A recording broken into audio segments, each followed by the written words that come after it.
I would say number one, the silver lining alignment mindset that you talk about is something that is very learned. I think as Yeah. humans, the default and the sort of the shadow side of us like can tend to fall into this, can fall into the other direction. And if you do, I would say number one, let yourself off the hook because after this call, you're going to know better. And moving forward, you can choose, the realignment of what's good about this. So I'll share a story because this has happened so many times in my life, and I think for me, feeling this brewing, sort of earthquake style of things shifting and shaking, like in my actual core, was a couple years ago. I had just opened my studio in the desert. Things were fine. I mean, new business. I own a wellness studio in the desert, which does movement, a lot of yoga, Pilates, sound healing, things like that.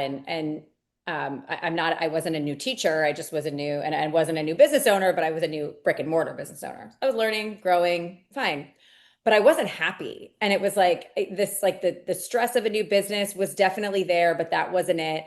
The learning curve of, a new city and all of that was there were all of these challenges that were there, but that wasn't to me feeling like what was causing so much unrest and unsettled like in my being.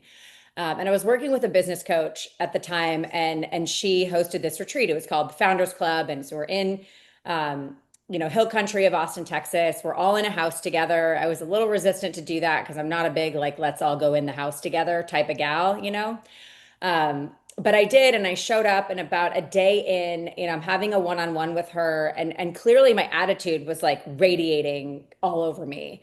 And she sat me down. I to this day call her a pint-sized powerhouse, and she's like, this whole like attitude that you're giving out like doesn't work for me, and it's definitely not working for you either. So it's got to drop out.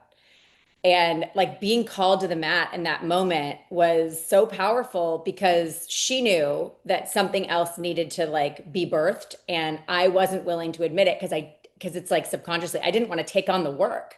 And that's what we're getting invited to do. We're getting invited into a new project that, again, is not going to make you any less busy, but it's definitely going to breed for far more abundance.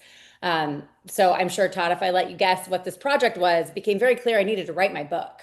And this came out like there were, great peer-to-peer like group discussions, her feedback, and everyone was like, just let the business be. It's like you just opened and it's paying its rent. So like say amen and refocus yourself on this thing you've been talking about since you were in your 20s and go write your book. And that's what I did. I got back.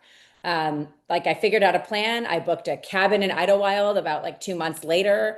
And I just dropped into the space to get it down on paper. And I will tell you, I have never been busier in my entire life, running a business, taking care of a senior dog, attempting to have a relationship, which wasn't successful. And like just being an entrepreneur and a writer all in the same, and spending a lot of time with my older, wonderful parents. I think my parents have figured out how to use fuel. So I gotta watch what I put out there. Be careful, But yeah. it was a lot. And I think a lot of people be like, man, you're just like really living in chaos. And that's fine. And I think instead of saying like, oh, I must be doing it wrong because there's a lot of chaos around me, I think the right answer is, well, I must be doing it right because look at what I've been able to put forward. And there's a lot to celebrate there, but I will say this. You taught me, and I'm going to butcher how you phrased it, but you taught me this lesson of busy's okay, but it has to have a boundary. Right.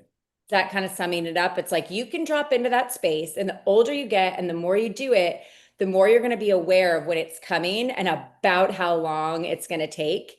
Even for something new like writing a book. I mean, I'm fast, right? Give me no distractions, like literally leave me alone with, some food and a couple bottles of wine, and I can crank that puppy out in no time, which is exactly what I did.